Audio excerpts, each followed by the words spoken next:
Hello, and thank you. I heard this week that Captain Sully Sullenberger returned to flying again. And ever since the miracle on the Hudson. The creation on the Hudson? Yeah, I've been wondering just how many people had to be in alignment for that to happen. Was it just him? And it happened so fast What that part no are you one talking else... about? Are you talking about the creation where he rendezvoused perfectly with a flock of geese and performed the perfect thing that he always planned to do if that would happen? All of it, yes. Many say, oh, were we ever lucky to be on an airplane with a man who was trained to do that? And we would say, yeah, was it a you really plane? call that luck that you rendezvoused with someone that had put that in his vortex? Or would you rather rendezvous with a pilot who had never had a thought about an emergency landing and therefore was never in the process of attracting one? Yeah, was his expectation enough to do it? A little mind twisting, isn't it? Well, what do you think? In other words, do you think that stuff just happens, and when it happens, if you're really good, then you can get yourself out of it? Or do you think you create your own reality? Which is it? You can't have it both ways. In other words, and yet you flip back and forth. This audience just flipped back and forth. In other words, Jerry and Esther were laughing about this because they were talking about having a plan B. And when you have a plan B, does that mean you don't really expect plan A to work? And if you don't really expect plan A to work, then are you resistant to plan A and therefore you need plan B? And if you're resistant to plan A, you're probably a little resistant to plan B, so now you've got plan C. And pretty soon you're not in a place of alignment with what you really want at all, you see. That's the point that we're making. What point were you wanting to make?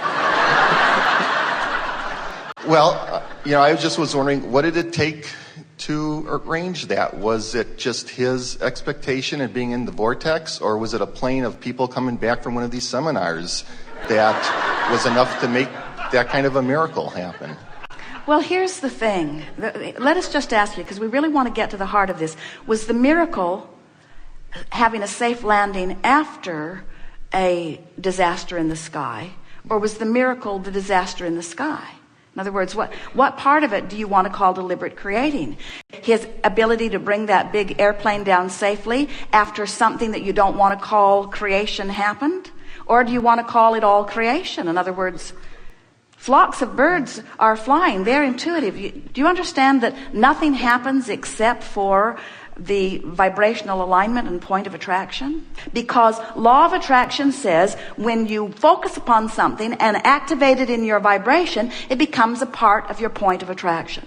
Now, we acknowledge that this airline pilot who wants to deliver people safely, and we understand all the safety regulations and all of the practicing, but this man was more intensely involved in this sort of rescue than any pilot that you'll ever meet. He was teaching it. It was really, really, really, really active in his vibration. And many would say, well, wasn't it fortunate that the man who had that most activated in his vibration was the man who had the experience so that he could get them out of it safely? And we say, but you forget, he was the man who had it most activated in his vibration. In other words, the geese, or whoever they were cooperative components to the most active vibration that he had going on. When Esther first began receiving us, she had this sort of distorted view of what interacting with infinite intelligence would be about. And in the very early days, she actually thought that it was about life just going bad for most people, but some of us are lucky enough that we get to tap in to infinite intelligence to help us out of trouble. So she actually thought that we would help her to rescue people from close calls. It took her quite a while before she began to realize that we were in a vibration not where the close calls are.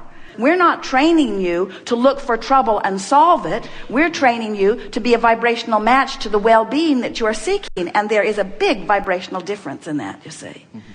So we think it is nice that those people were fortunate enough to be on an airplane with a man who knew what he was doing. We also think it is interesting that they were a vibrational match to someone who had that point of attraction going on. So now you say, well, now I don't know what to do. Do I want a pilot that's trained for trouble? And we say, you really don't. You really don't. You want a pilot who never expects any trouble. But it's not easy to be in this world and not expect some sort of trouble. And so it's a constant refining of what you are wanting. It's a constant refocusing. This is such an interesting thing where your world, for the most part, takes disasters and problems and builds monuments to them, and generation after generation points you toward the troubles that you've lived. And that is predominantly the reason that the majority of people are resistant to the well-being. It's really a funny thing. The people who are living are putting all kinds of wonderful things in this vortex of creation. And new ones, the new babies that are being born from this vibration of well-being. But as soon as they get here, they're trained by those that are sure that there are problems to be had, you see. So we're just trying to help you to find some balance. So if we were standing in your physical shoes, we would continue to say things always work out for me. And plenty of the people on that airplane said, well, it really did work out well for me because there was someone who really knew what he was doing. And we say there is something off in the vibration of anyone who has to land in the Hudson.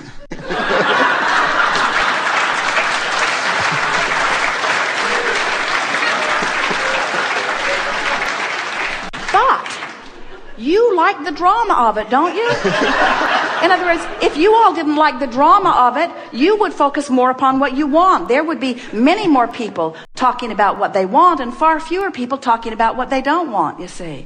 And in the long run, it all works out anyway. Nothing is going terribly wrong. We're just saying, you get to choose. Every one of you get to choose how resistant you are to your well-being and how much drama you want in the closing of the gap. In other words, someone who wants and allows and wants and allows and wants and allows and wants and allows has a very nicely unfolding, deliberate life. Someone who wants and doesn't allow, so wants and doesn't allow and wants and doesn't allow and then allows, has a more exciting ride, you see. Mm-hmm.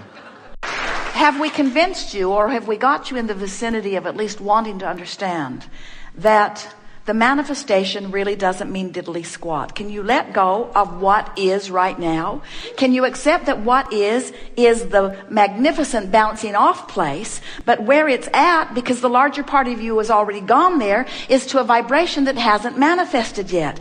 And if you can just hear us and believe that and look in the direction of the vibration that has not yet manifested, that stream will carry you. It will fill you with well-being. It will fill you with a feeling of adventure and enlivenment, and the manifestations will come barreling into your experience too.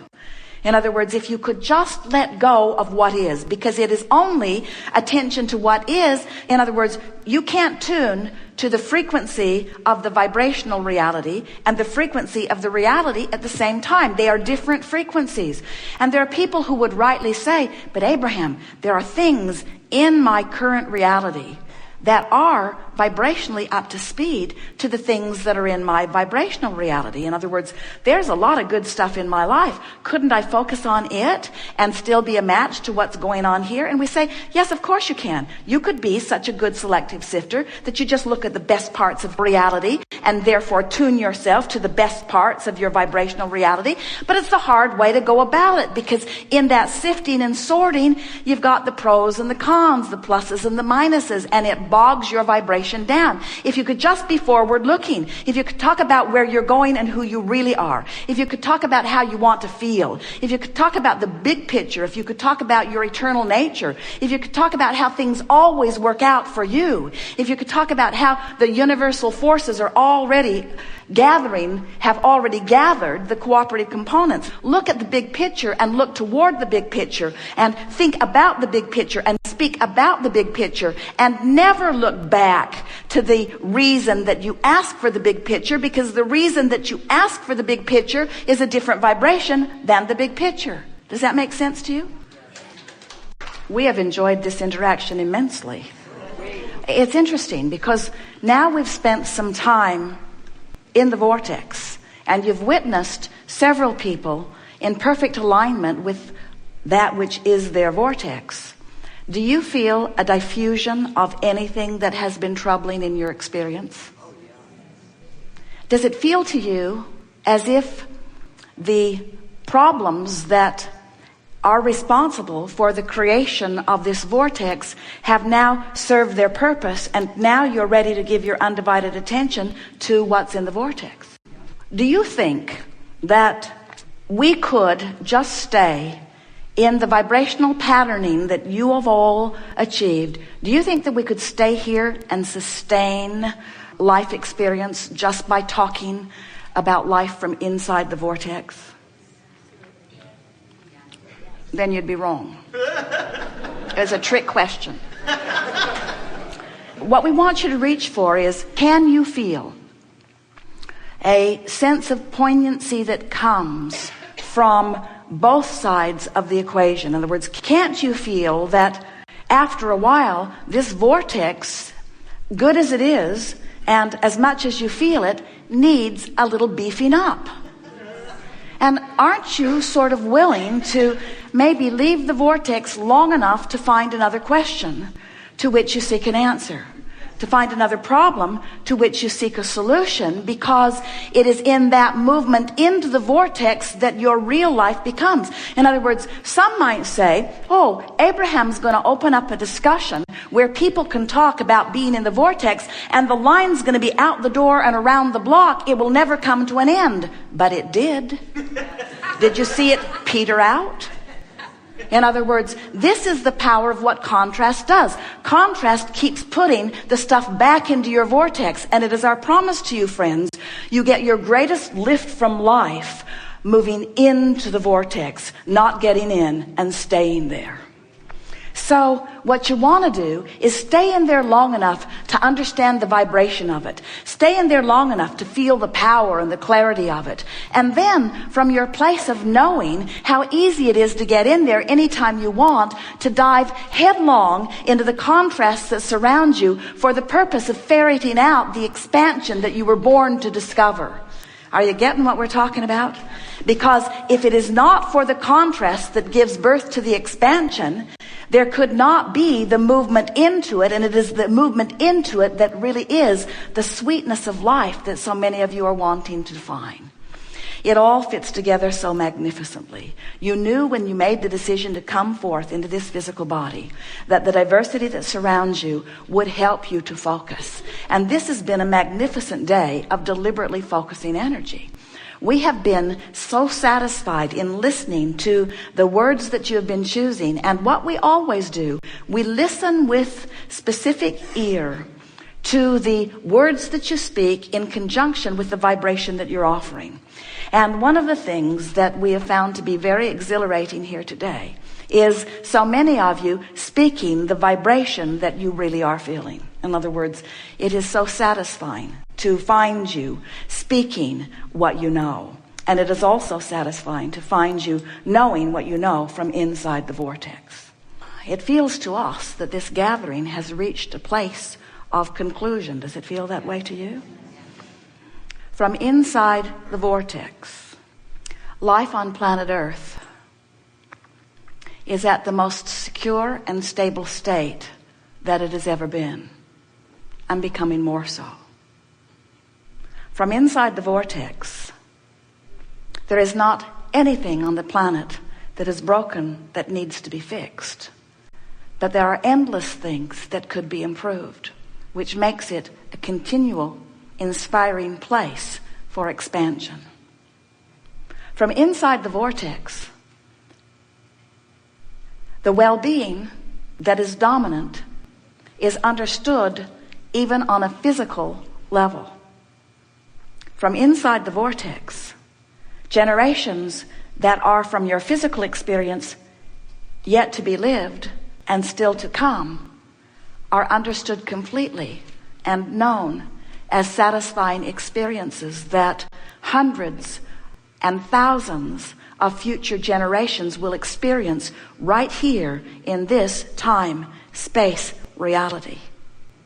From inside the vortex, the imbalance that is being experienced in regards to economics and in regards to ecology and in regards to physical physiology, from inside the vortex, the improvement and the expansion that has been asked for is substantial enough to sustain you for more time than you have yet experienced on this planet.